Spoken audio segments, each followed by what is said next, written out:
That's happy birthday, a belated happy birthday there to Emma, because it was her birthday the other day, wasn't it, Emma? Yes, it was, but I'm not saying how old I was. No. But I would like to take the opportunity to say happy birthday to my little girl who will be 8 tomorrow. Oh. Happy birthday, Lottie. Happy birthday, Happy Lottie. birthday, Lottie. There you are, you've had it in quadruple, I think, there, almost. Right, we wanted to talk about, there's something else you wanted to mention, wasn't there, Emma? Yeah, it's a very brief mention. For those of you who know Salford Online, may know Tony Flynn, who does the reports, some very good reports by Tony. And a couple of months ago, he did a report about some photographs that were found by a gentleman in a skip. This gentleman happened to see an envelope and had a look, and it contained photographs, World War I, World War II. There's some information, and we've had a look at the photographs, seeing if we can try fathom out who these chaps were, the regiments, etc, etc. You can have a look at the photographs on the Salford Online website, but basically please don't put these things into skips. There's lots of people who would happily take your photographs. You could try the local history libraries. Swarm would happily take them. Museums, Fusiliers Museum may have connections with some photographs. They would be interested. The Loyal North Lancashire Regiment put forward Preston, lots of places, but please don't put stuff like that in the skip, because once they've gone to the skip, that's it, they're gone forever. That piece of history is gone. Yeah, photographs are very valuable. I've always prized photographs very highly, even of, you know, especially family members, but they just can reveal something that you think has gone forever, you know. And was there something else, Emma, as well that you wanted to mention of? Well, we were just discussing, really, putting an education pack together. This is something that we've spoken about with Graham, obviously, with his Billy Unsworth project. Graham's keen to get the educational side of things into schools. Swarm's idea to bring the schools in and the young people in was for them to adopt a memorial, one located closest to the school. They could then use that memorial for all sorts of aspects of education. They could discuss how things weather. They could write reports on its condition every year. They could use it for Remembrance Day, in Remembrance Week, to go and pay their respects. They could use it from a historical point of view for talking about the First World War. They could use it for learning skills for genealogy. Right, that's great. So we're going to, we're running short of time, so we need to get the Billy Unsworth track in. So I'd like to say thank you to Graham and Emma. Thank you. And Jim. Thank you. And Dave, who's been snapping away with his camera there all the way through the hour. Thank you, for coming in to talk about Swarm and obviously the Billy Unsworth project.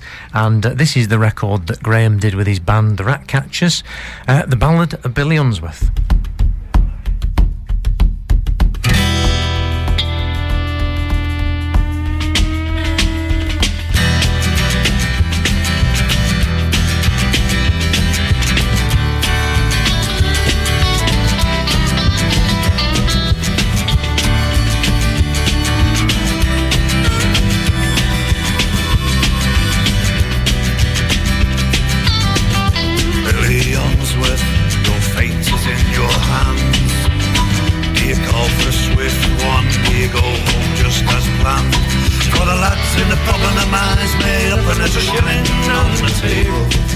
The next man through the doorway joins the army of easy.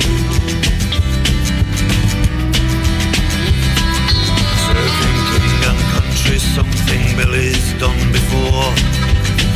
Out in South Africa against the mighty war.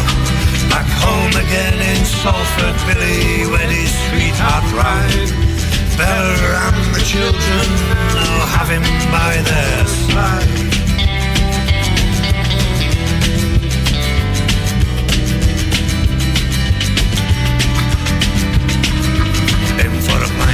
Billy goes to a welcome for their mate. 12 pennies better off, to which had sealed his fate. For the lads in the pub and the man's made up, and there's a shilling on the table. Cause the next man through the doorway joins the army of easy. Next day Billy told his wife he's joining up to fight, to where the primrose hackle was certainly his right. Cause back in 1900 on a hill at Spion Cop, young Billy fought the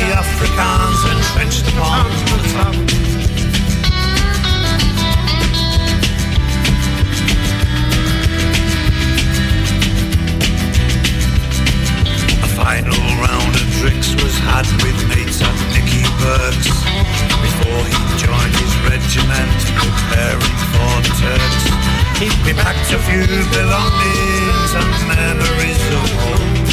Then Billy said his au revoir and walked away alone.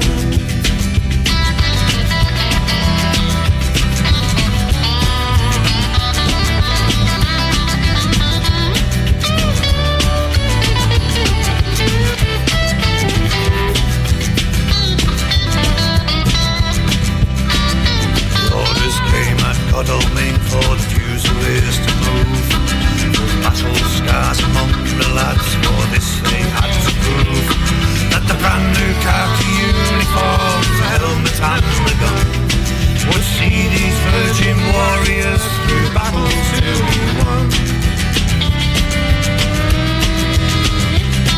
Dear wife, I write again to you before the Lancs set sail.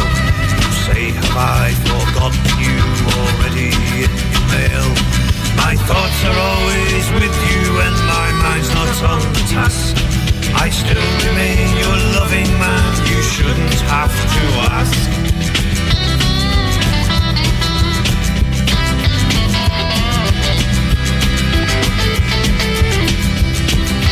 Corporal William Unsworth led his men aboard the ship.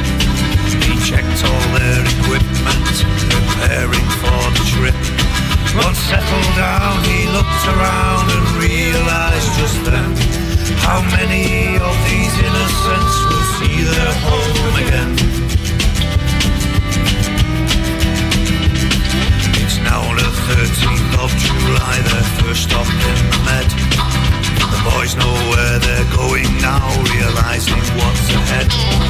The thought of mortal combat churning over in their guts, but everything is daring for the 20th of foot.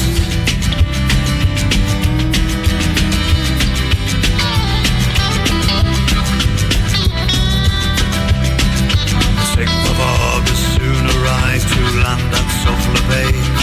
Overcome the father of the Turks, the order of the day. They transferred ultralighters and landed on the beach. Sir Frederick said, consolidate, the Turks are out of reach. For 3 days Billy lay entrenched with very little sleep, when orders came for them to take the ridge and take 18. The Turks by now secured the ridge and the Anafarta spur, and 18,000 allied dead were doomed to fight no more.